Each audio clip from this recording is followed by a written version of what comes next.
Up in the headlines, so the CBC NewsNight, Barbados records the first West Nile virus case, but health officials say the island is considered low risk. Concern about the number of young men in Barbados diagnosed with heart problems.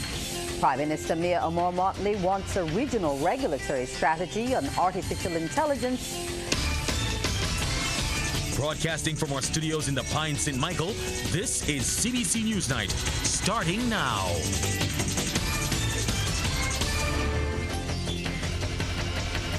Good evening and welcome to the CBC NewsNight. With the details, I'm Wendy Burke.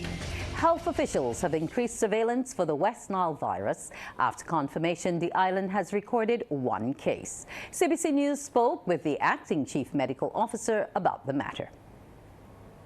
According to Dr. Arthur Phillips, the virus, which is spread by the Culex mosquito, was discovered in one patient. We have detected one case of West Nile virus. This would have been documented in a report to WHO in September, as well as, this is under international health regulations, as well as in our surveillance bulletin, which we share with clinicians and healthcare providers. That report from the World Health Organization states a child from Bagatelle St. Thomas contracted the illness, and the information was noted in the WHO Disease Outbreak News on October 3rd. Dr. Phillips says this is not the first case of the mosquito-borne infection in the region. It had been previously detected in the Caribbean. Certainly back as far as 2007, some of our colleagues involved in research would have been that we should expect the possibility, or we should anticipate the possibility of West Nile virus coming to Barbados. International health agencies state there is no person-to-person infection, but the cycle shows wild migratory birds, the Culex mosquito, and horses contribute to the spread of the disease. The acting CMO says while there's no indication of a zone of spread, Barbados has both the migratory birds and the Culex mosquito. He adds West Nile symptoms are similar to other mosquito-borne illnesses. It is a vector-borne disease like dengue or Zika, and it can be transmitted by mosquitoes, not transmitted person to person, and the risk is very, very low. The vast majority of cases of West Nile virus are without symptoms, and in those who have symptoms, the vast majority of cases are quite mild. So that's the situation in terms of West Nile virus in Barbados at the moment. The symptoms are mild and can be severe, ranging from rashes and fever to paralysis in severe instances. According to the WHO, this case involving a 15-year-old is the first West Nile virus infection detected in Barbados. Additionally, no infections have been previously documented in birds or horses in this country, making this case both unusual and unexpected. Joining us tonight to give us an assessment of this development is President of the Barbados Association of Medical Practitioners, Dr. Linda Williams. Good evening to you, Dr. Williams. What can you tell us? Good evening. Yes, what can you tell us about this virus in light of the fact that the WHO says Barbados is low risk? I think one of the most important things is for us to realize that everything that looks like dengue may not be dengue fever. And so if people are getting symptoms such as headaches, rashes, swollen glands, and also, malaise and high fever, that you really should get it checked out so that we can differentiate between whether it is a genuine case of dengue or if it's one of those dengue-like viruses such as Zika, chikungunya, Oropouche, Mayaro, and now West Nile virus. So all of these are viruses that are very similar in presentation. And so that's why we're encouraging people, if you're unwell, and particularly if you have some of those rare neurologic complications such as headache and confusion and basically slurring of speech or weakness in limbs, then those definitely should be checked out. And that's actually less than 1% of all the cases that develop those neurological complications. Should we be concerned noting that some of the cases, though, can be severe? I think all viral illnesses can be severe or can cause severe complications in some. The question is, who is most at risk? So the persons who are at risk, of course, are the very elderly and, of course, the very young, and sometimes people who are on chemotherapy or who have HIV/AIDS or some other immune suppressing diagnosis. Those are the people who are most at risk for any severe disease. But I just don't think that the possibility that a severe disease can occur doesn't mean that we should walk around in fear of it. Most of us will have these symptoms, just like most of us get dengue and have no complications, but there are a few people who get dengue and have severe complications. Is there anything Barbadians can do to reduce those risks?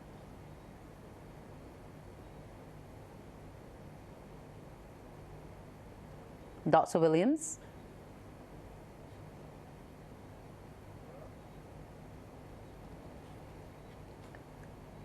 Okay, it seems we may have lost Dr. Williams.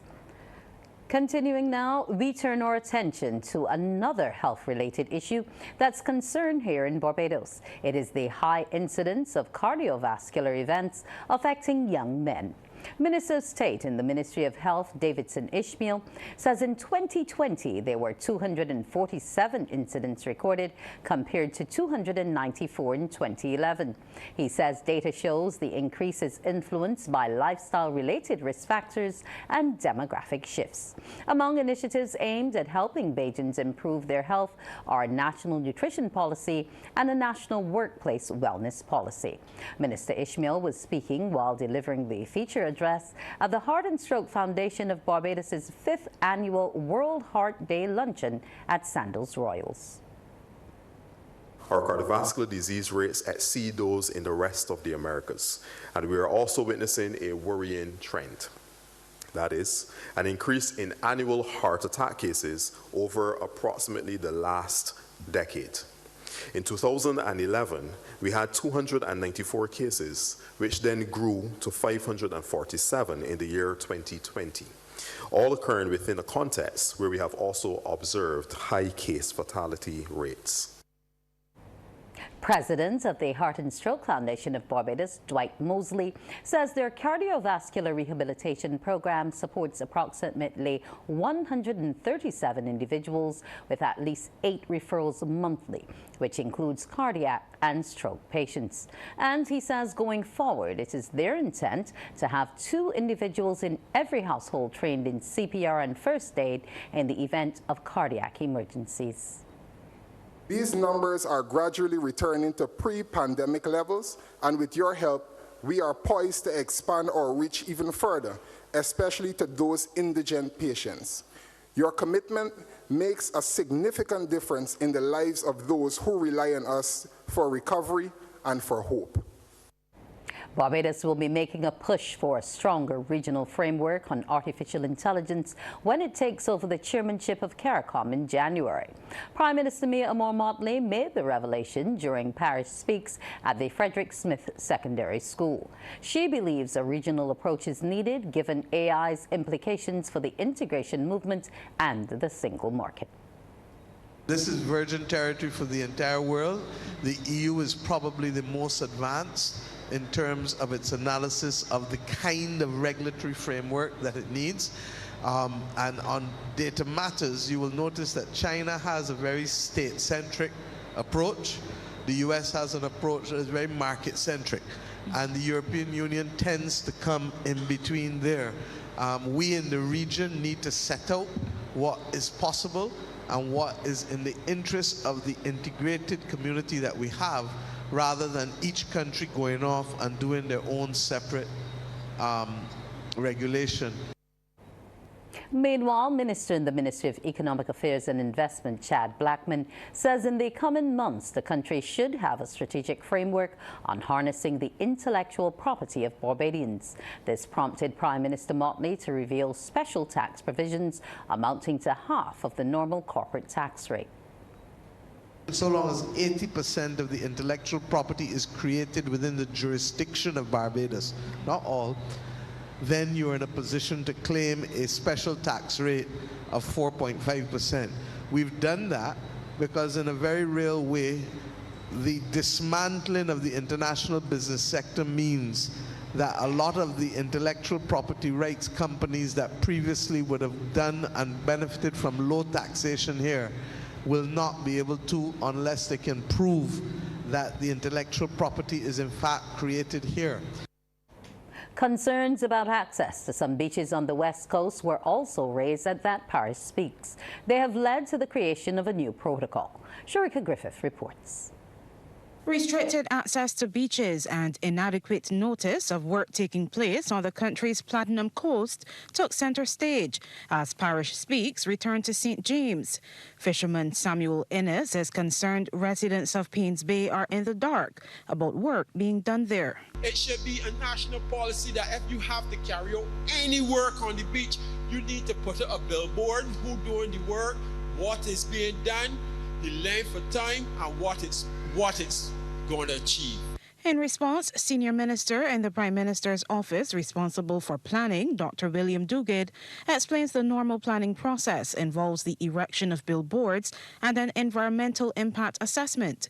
However, he notes a lot of work being done now is as a result of extensive damage caused during the passage of Hurricane Beryl. You have people who had damage to their properties. So they have an opportunity to do what's called emergency repairs. Emergency repairs means that they contact Coastal.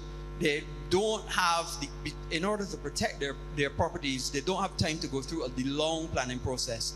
They inform Coastal of what they have to do. There is a whole process set out through the legislation, and once Coastal and their engineers agree, they go through emergency. While agreeing with Dr. Duguid, Member of Parliament for St. James Central, Kerry Simmons, says it's a problem happening far too often on the West Coast. Where you are taking a customary walk on the beach on a morning, all of a sudden you are told you can't pass there, and you do not know why you can't pass, you do not know how long this construction is going to take place, and nobody is communicating with you. Coastal, who is not represented here this evening to the best of what I can see, came to an agreement with us that they will rectify this, because we even pulled the law, which is what Senior Minister Duguid just spoke to you about. But it is true that in an emergency, it is very difficult to do those things. But all the cases that are impacting this coast are not emergency. Parliamentary representative for St. James North, Edmund Hinkson, says while it has not been legislated, there's now an agreement MPs and nearby residents must be given written notice about any work to be done by the owners of beachfront properties. Because you can't wake up a morning and go to the beach that you've been going to every morning for years, and your mother and your grandmother too, and then find suddenly that you can't get through because the big crane on the beach and rocks on the beach. But that is not fair to Barbadians. Minister Simmons has suggested government may have to dedicate resources to ensure beach access points are better maintained going forward. Sharika Griffith, CBC News. Coming up, a local credit union reports a data breach. From the heart of Barbados, we are your 2024 St. Thomas Parish Ambassadors. Are you aware of the Child Protection Bill of Barbados? The Child Protection Bill focuses on the best interests of all children in Barbados, with particular attention to those who are most vulnerable. Furthermore, it emphasizes the importance of proper care for children under 12. Remember, if a child is left unsupervised for an extended period, it can be considered an offense and lead to legal consequences such as fines or even imprisonment, as it puts the child at risk. By prioritizing the well-being of all children and holding adults accountable, the Child Protection Bill builds a safety net for Barbados' most precious gems. Let's all protect the children of Barbados, the gems of our nation.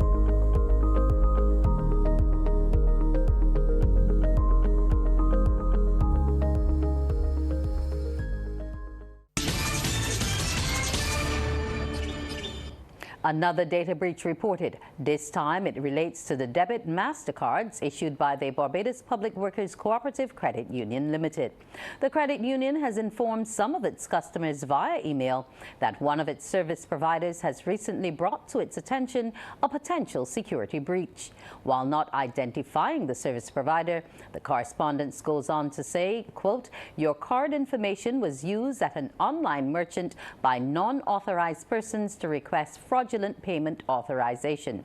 This activity was investigated and reported by our provider and confirmed as a data privacy breach," end quote. The credit union adds the information affected includes the debit card number, expiration date, and the card validation code 2 or CVC2, which is the 3-digit security code at the back of the card. It says the service provider will block the debit MasterCards if suspicious transactions are detected. It also says it is in the process of issuing customers replacements for the compromised cards. Customers are advised to monitor their accounts and to report any unusual or suspicious activity. According to the credit union, the Data Protection Commissioner has been notified about the breach in accordance to Section 63 of the Barbados Data Protection Act 2019. This data breach comes days after the Barbados Revenue Authority revealed its online vehicle registration system was hacked. The credit union issued a statement late this evening. Chief Marketing and Member Customer Experience Officer Gail Best-Niles said the email was sent to all customers in error. She said it was intended for a small number of affected card holders. This matter does not have an impact on our wider membership. We want to assure members that their debit card, MasterCard is secure with a dedicated team committed to safeguarding personal information. We have updated our internal processes to ensure that such incidents do not reoccur. The credit union sincerely apologizes for any alarm or confusion this communication sent in error may have caused. Members are encouraged to reach out to the Co-Optima Contact Center should they have any concerns. Mark Ford is Barbados' newest millionaire after winning $1,840,000, that should be, in the Barbados Lottery Mega 6 jackpot. The welder engineer, who would only say he's in his 40s, told us he intends to invest his winnings wisely. Mr. Ford says he's an occasional player and intends to play again and again. When asked about his reaction, he says it was his mom, Isilma Ford, who had the reaction on hearing of his win. I is a welder, engineer. I build burger bars, fencing, stuff like that. So that's one thing I look at investing and push it further. On its 83rd anniversary, the Barbados Workers Union put the spotlight on its workers, particularly those in the retail sector, with celebrations across the island at a number of supermarkets. Crystal Hoyt has more. Honoring today the workers whose hands stock the shelves. We are honoring today the workers who provide the services for us to be able to take care of our families. That's General Secretary of the Barbados Workers Union, Tony Moore, speaking during the union's Founders' Day celebration. For the occasion, the union focused on supermarkets and fast food restaurants across the island, highlighting the issues of compensation as well as other terms and conditions of service raised by employees. The last stop we made, you walk into a supermarket and in there hot. I mean, we found ourselves pushing towards the meat section just to get a little coolness. And these are conditions that workers in this heat, managers know that air conditioning units are not working and they expect workers to produce in these kinds of conditions. The union leader added that it was also about checking prices. So part of our exercise this morning wasn't only to rub shoulders with our members, our potential members, or to remind the public that the Barbados Workers Union at 83 remains solid in advancing their cause 83 years on, but we were also taking note of prices for our own benefit, because if the government of Barbados doesn't do it, we are going to publish to our members at least so they know where they can go to benefit from better prices under what we call Bet Who, Bet You. Ms. Moore says there are retailers who have maintained their prices despite the suspension of the compact between government, the union, and the private sector. Crystal Hoyt, CBC News. An environmental issue prompted the early closure of the Cuthbert Moore Primary School today. In a release, the Ministry of Education noted tests were conducted after a foul odor in the atmosphere. The ministry says it regrets any inconvenience the closure may have caused. However, the health and safety of students, teachers, and staff remain paramount. It assures the public it will be working assiduously with its partners to ensure any further displacement is minimal to none.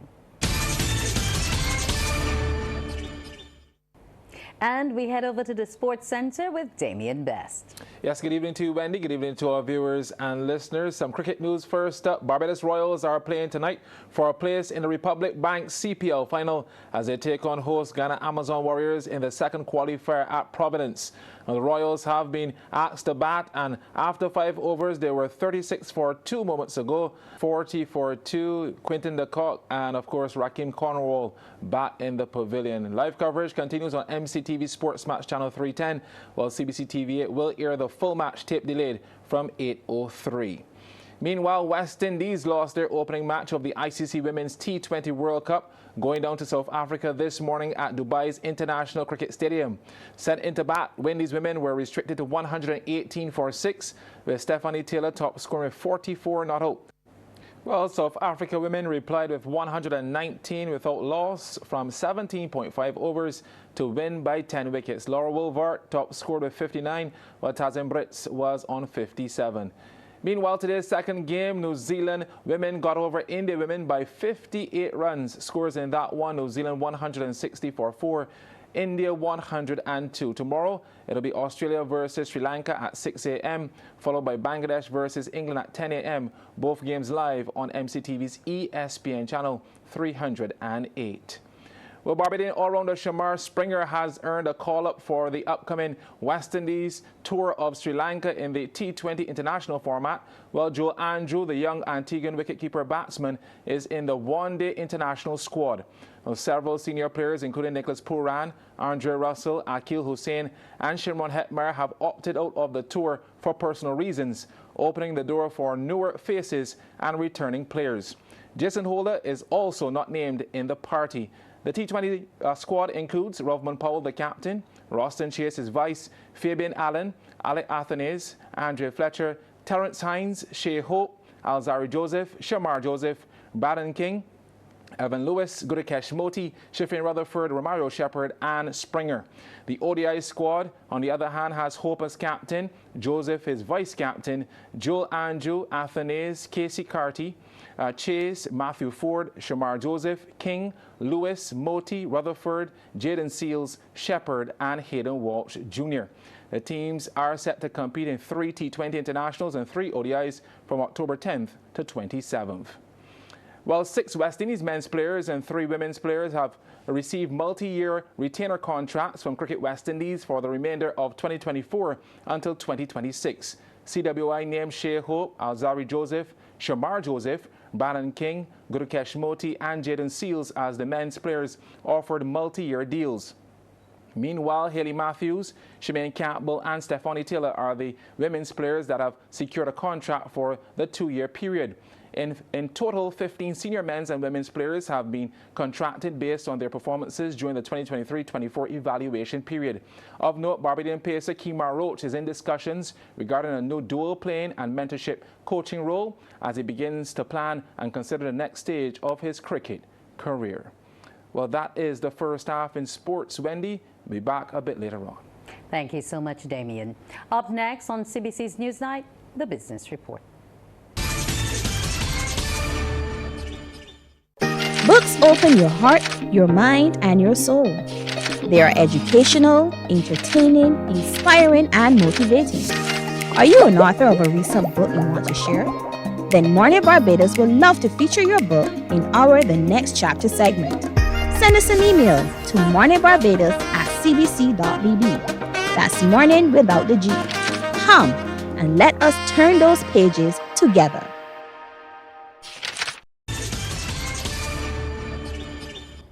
In tonight's business report, the additional winter airlift to Barbados has been given the thumbs up from a top hotel official.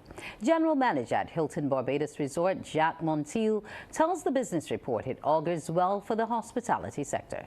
Trevor Thorpe reports. The hotel official says the resort is undergoing a complete makeover, which will be completed to welcome the first winter guests. We have some quite large groups already here, January, February, March, April. And then always we will follow with some local groups, government and CARICOM groups. So I think the season for group is very prominent and it's going to be already, it's making a very good enhancements for us. So he says the internal development will take the property to the next level. Water's Edge is our dining option. It stayed open until night. We have a complete refurbishment of the landscaping on the pool areas. Where we are planting new plants and making the area more presentable and more prettier, to say. Not presentable, they're always presentable, but it will look very clean. We have a new playground set for the children. We're going to be doing a little celebration. The general manager says the year has gone well for the resort and adjustments have already been made for the remedial work, which is on schedule. There is no major structural construction, but it is completely a full makeover. It is going to have brand new wallpaper, ceilings, paints, some reshaping, brand new doors to enhance the presence, new curtains, and lamps and sound systems and equipment.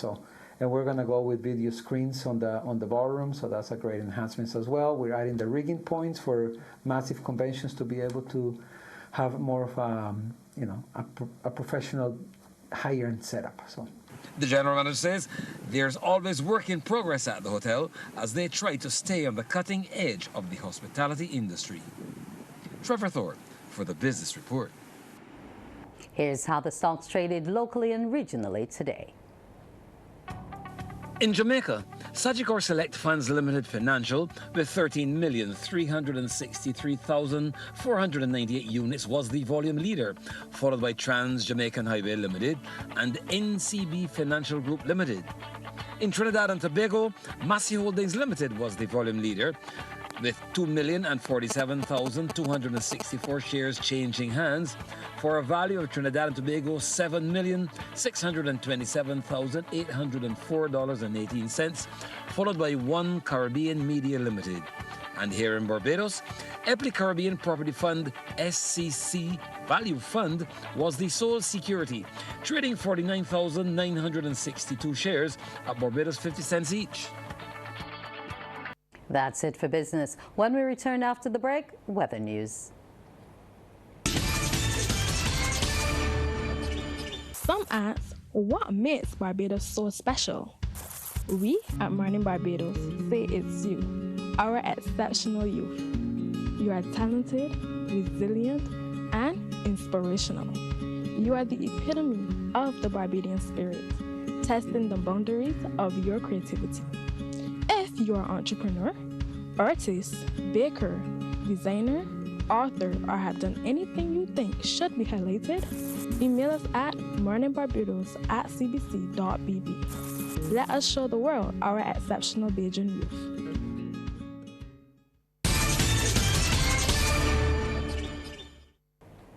And we say good evening to Carrie Ann O'Neill. Good evening to you, Wendy, and good evening, everyone. Well, the ridge pattern was the dominant feature today in Barbados. Due to light winds and also strong daytime heating, we experienced cloudy skies along with showers and isolated thunderstorms. Now, Hurricane Kirk remains to the east-northeast of the northern leewards, and Tropical Storm Leslie is expected to become a hurricane later on tonight or tomorrow. The maximum temperature today was 32 degrees Celsius, the minimum 26 degrees. At present, the temperature stands at 27 degrees Celsius. The relative humidity 88%. The winds, they're coming in from the southwest. We take a look now at some atmospheric conditions across the region, where those temperatures are ranging from 25 to 29 degrees Celsius. The humidity shows moisture is building across a number of the islands, and those winds across the region, they are quite light. We take a look now at our satellite feed, where we do have Hurricane Kirk. The system is 960 miles to the east-northeast of the northern leewards. The system is moving towards the northwest, maximum sustained winds 130 miles per hour. There's also Tropical Storm Leslie. Now, that system at 5 p.m. was located at 10 degrees north, 33 degrees west. It is moving towards the west-northwest, maximum sustained winds 70 miles per hour. Now, there are no watches or warnings in effect. For us here in Barbados today, the ridge pattern was the dominant feature. However, due to light winds and strong daytime heating, we experienced cloudy skies along with isolated thunderstorms across a number of the parishes. We had up to 29.4 millimeters of rainfall. We'll continue to see some of those clouds drifting across the island later on tonight. We are indeed expecting a mix of clear and cloudy skies along with some showers. Now, further south across the Guianas, well, the same picture, strong daytime heating, maintaining some showers and isolated thunderstorms across the area. That's our first look at the weather. After the break, we'll have the forecast. St. Philip, loud and proud, we are your 2024 Parish Ambassadors. Did you know about Barbados' Child Protection Bill? The Child Protection Bill establishes procedures for a situation where a child leaves or is taken from a foster home or child care center. To ensure a safe return of the child, authorities can request a court order. This prompts an investigation into why they left and their placement in a secure location during the process. Once the investigation is complete, the child's future placement will be decided on. The Child Protection Bill is essential for providing all children with a safe environment and a promising future filled with hope and opportunities. Let's all protect the children of Barbados, the gems of our nation.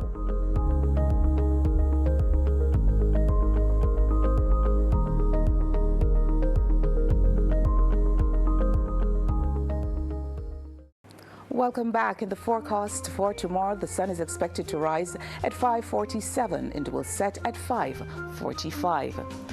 Now, the first high tide is expected at 10 minutes after 5 in the early morning, the first low at 10:36 a.m. Those seas, they are smooth to moderate in open water with swells peaking at 2 meters. The winds, they are light and variable here in Barbados. And tonight, across the island, we are expecting a mix of clear and cloudy skies along with a few showers. Over the next 3 days, due to light winds and strong daytime heating, we can expect those localized showers and isolated thunderstorms.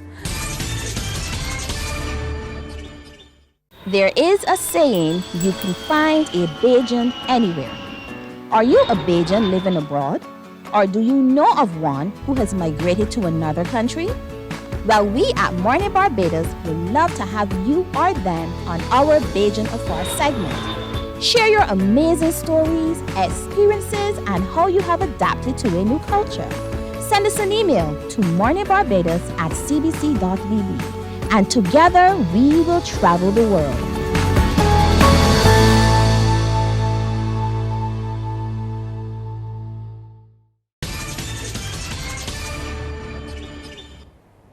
And we say welcome back to Damien Best in the Sports Center. Thanks so much, Wendy. Well, a 61-member Barbados team is off to this year's Huntsman Senior Games in Utah. The squad, which comprises 33 track and field athletes, 4 cyclists and 24 supporters, departed the island on Wednesday to participate in the annual event. Long-standing athlete and Hall of Famer Kathy Harper Hall, who has won 104 medals since Barbados first competed in 2003, believes Barbadian athletes will perform well. I am not looking forward to medals. I'm looking forward to participation. I'm going to participate. Win or lose, I don't care. But I expect that my team will do very well. We will come home with a lot of medals. The team members will come home with a lot of medals. We have a very, very strong team, and people are participating in a wide range of events, and therefore we expect to come home with a lot of medals. We wish them all the very best. And finally, the Barbados Royals Cricket Club has added yet another partner to their organizing through the signing of a memorandum of understanding. And as we will hear from CBC's Anne-Marie Burke, they have solidified ties to the national Oman cricket team. Back in May, when the Oman cricket team visited the island and spent a day with the young players of the Barbados Royals Girls Cricket Club, who would have thought that months down the line it would lead to a partnership that has seen the two entities sign a memorandum of understanding? Chairman of the Royal Girls Club, Dr. Sasha Sutherland, shared the details of the MOU. The purpose really is to enhance the development and visibility of female cricket in both locations and to facilitate exchanges between the club and Oman cricket. We also want to exchange ideas and knowledge about best practices in coaching, fitness, and player development. And that may sound perhaps askew to the elitists, the cricket elites among us, but just understanding that Oman has been able to do something fantastic with their facilities and their women's cricket development program. So even though they are newer to cricket than some of the established nations, I think the idea that both of us are in the embryonic stages of women's cricket development, and the genesis of their program just really speaks to women's holistic development, making sure tournaments are organized, best practices in coaching. That's kind of the basis of the exchange. The Royal Girls Cricket Club has been in existence just under a year, but they've made significant ground in forging some other strategic partnerships. In the pipeline is one with the Red Foundation, headed by Patron and Cultural Ambassador, the Most Honorable Stetson Red Plastic Bag Wiltshire, who also has a special tie to the club as one of their advisory board members. We are in current talks with a number of entities in terms of partnering with them, among them the Sandals Foundation.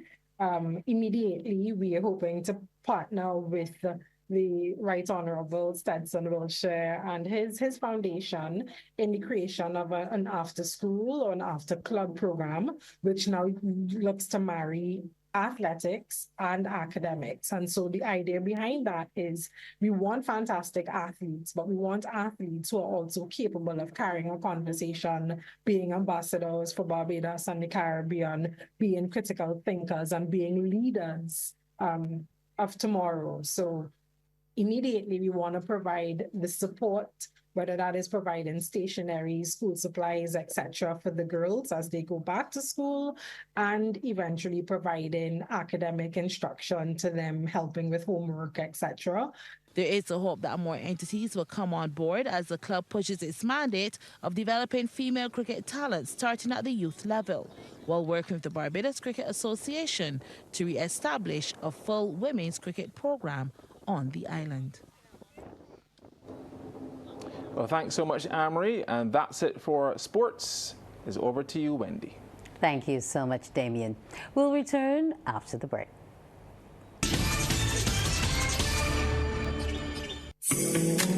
The facts say Morning Barbados reaches an audience of over 50,000 and Newsnight reaches over 56,000. It's simple. When you advertise, you're getting your message to over 50,000 of your potential customers. Make the call to CBC Sales Department today and watch your business grow. Contact us at 467-5559 or email marketing@cbc.bb. Thanks for viewing. Do enjoy the rest of your evening.